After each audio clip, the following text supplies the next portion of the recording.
దాదాపుగా 30 నుండి 40 లక్షల కుటుంబాలలో ప్రతినిత్యం ఏదో ఒక పరీక్ష కోసం ప్రిపేర్ అవుతున్నటువంటి సందర్భాన్ని తెలంగాణ రాష్ట్రంలో మనం చూస్తూ ఉన్నాం. మరి ఇంత పెద్ద సంఖ్యలో యువమిత్రులు వారు చేసేటటువంటి ప్రయత్నాన్ని అంతా కూడా ఒక రాజకీయ లబ్ధి కోసం వాడుకొని కాంగ్రెస్ ప్రభుత్వం ఇవాళ అధికారంలోకి వచ్చింది. వచ్చే ముందు ఏం చెప్పొచ్చారు? మేము 2 లక్షల ఉద్యోగాలు మీకు ప్రతి సంవత్సరం ఇస్తామని రేవంత్ రెడ్డి గారు, ఉత్తమ్ కుమార్ రెడ్డి గారు చెప్తే నమ్మరని రాహుల్ గాంధీ గారిని తీసుకొచ్చి అశోక్ నగర్ క్యాంపస్లో కూర్చోబెట్టి వారి ద్వారా నిరుద్యోగులకు మాట్లాడించి భరోసా కల్పించి మరి మోసం చేసి వాళ్ళ నిరుద్యోగ యువకుల నెత్తి మీద కాలు పెట్టి తొక్కి కాంగ్రెస్ పార్టీ అధికారంలోకి వచ్చింది. ముఖ్యమంత్రి గారు చెప్తూ ఉంటారు, ఒక్కొక్కరిని తొక్కుకుంటూ వచ్చినారు మీరని. 100% కరెక్ట్. ఒక్కొక్కరిని తొక్కుకుంటూనే ముఖ్యమంత్రి గారు పైకి వచ్చింది. అంతకుముందు బాలింతలకు, గర్భిణీ స్త్రీలకు డబ్బులు ఇచ్చేది 9+3 ఆర్ 9+4 12,000 13,000 వాళ్ళకు బంద్ చేసిరు. కిట్టులు ఇచ్చేది అవి ఇచ్చి అన్నట్టుగా ఇస్తున్నారు. కనీసం అంగన్వాడీలో ఆశలు ఉంటే వాళ్ళకు జీతాలు పెంచే ఆలోచన లేదు. ఫీ రీఎంబర్స్మెంట్ డబ్బులు ఇవ్వమని విద్యార్థులు మొత్తుకుంటుంటే 7,000 కోట్లు మూసి ప్రక్షాళనలకు ఇస్తారు, కానీ అదే 7,000 కోట్లు ఫీ రీఎంబర్స్మెంట్ బకాయి ఉంటే దాని మీద మాట్లాడరు. నిరుద్యోగ యువకులు నిరంతరం మాకు పోటీ పరీక్షలు వేయండి అంటే ఆ జీవోల గురించి మాట్లాడరు. ఇవాళ స్పెసిఫిక్గా ఈ రాష్ట్ర ప్రభుత్వం మేము నిలదీస్తూ ఉన్నాం. మీరు ఏదైతే 2 లక్షల ఉద్యోగాలు ఇస్తామన్నారో ఎందుకు ఇంతవరకు కనీసం జాబ్ క్యాలెండర్ ప్రకటిస్తలేరు? పైగా ఓకే ఏదైనా డీలే అవుతుందంటే కనీసం ప్రభుత్వం ఒక ఎక్సర్సైజ్ చేయాలి సిన్సియారిటీతో.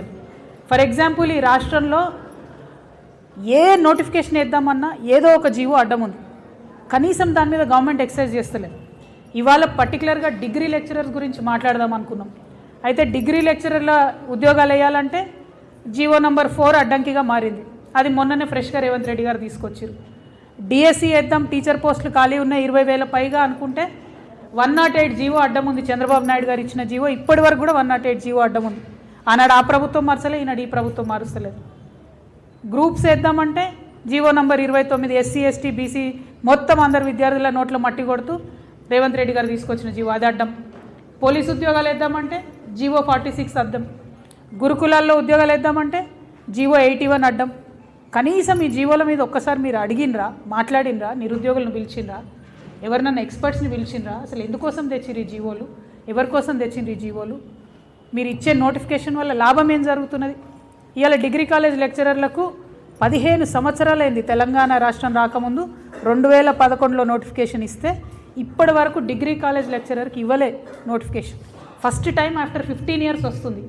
సరే 15 ఏళ్ళ తర్వాత నోటిఫికేషన్ వస్తుంది కదా అనుకుంటే దానికి ఒక కొత్త జీవో నంబర్ 4 అని తెచ్చిరు.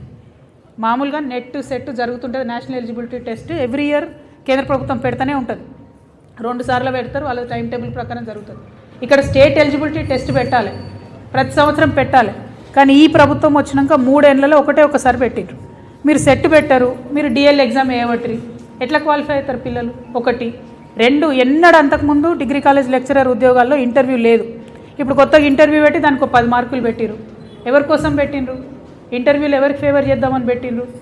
ఓకే అది సరే 10 మార్కులే కదా అని విద్యార్థులు ప్రిపేర్ అవుదామంటే పిహెచ్డీకు 25 మార్కులను వెయిటేజ్ పెట్టిండ్రు. ఎందుకోసం 25 మార్కులు పెట్టిండ్రు పిహెచ్డీకి అని అంటే ఆన్సర్ లేదు. పోనీ పిహెచ్డీలు మీరు అడ్మిషన్లు బాగా బీభత్సంగా ఇస్తున్నారా అంటే అది కూడా లేదు. ఎక్కడ అడ్మిషనే లేదు, మీరు పిహెచ్డీ ఎట్లా పెడతారు ఎలిజిబిలిటీ? దానికి కూడా 25 మార్క్స్ పెట్టిండ్రు. అంటే ఇది కేవలం ఎట్లయితే గ్రూప్ 1లో కొంతమందిని సెలెక్ట్ చేసుకోవడానికి కొన్ని సెంటర్లు వేసిర్రో డిగ్రీ కాలేజ్లో కూడా మీకు నచ్చిన వాళ్ళను, మీ నాయకుల పిల్లలను, కాంగ్రెస్ కార్యకర్తలను నింపుకోవడానికి మాత్రమే ఈ కొత్త జీవో ఇవ్వడం జరిగింది. ఇందులో ఎటువంటి అనుమానం లేదు. ఈ జీవో 4ని తక్షణమే రద్దు చేయాలి. దాదాపుగా 40,000 మంది విద్యార్థులు దీని మీదనే ఆధారపడి ఎన్నో రోజుల నుంచి ప్రిపేర్ అవుతున్నారు. ఖచ్చితంగా రద్దు చేయాలి. ఈ వీడియోపై మీ అభిప్రాయాన్ని కమెంట్ బాక్స్లో తప్పకుండా తెలియచేయండి. అలాగే ఈ వీడియోని లైక్ చేయండి. మీరు చేసే ఒక్క లైక్ మరిన్ని వీడియోలు చేయడానికి మాకెంతో ప్రోత్సాహాన్నిస్తుంది. సామాన్యుడి కోసం మేమందించే సమాచారం కోసం సమయం టీవీ ఛానల్ని ఇప్పుడే సబ్స్క్రైబ్ చేసుకోండి.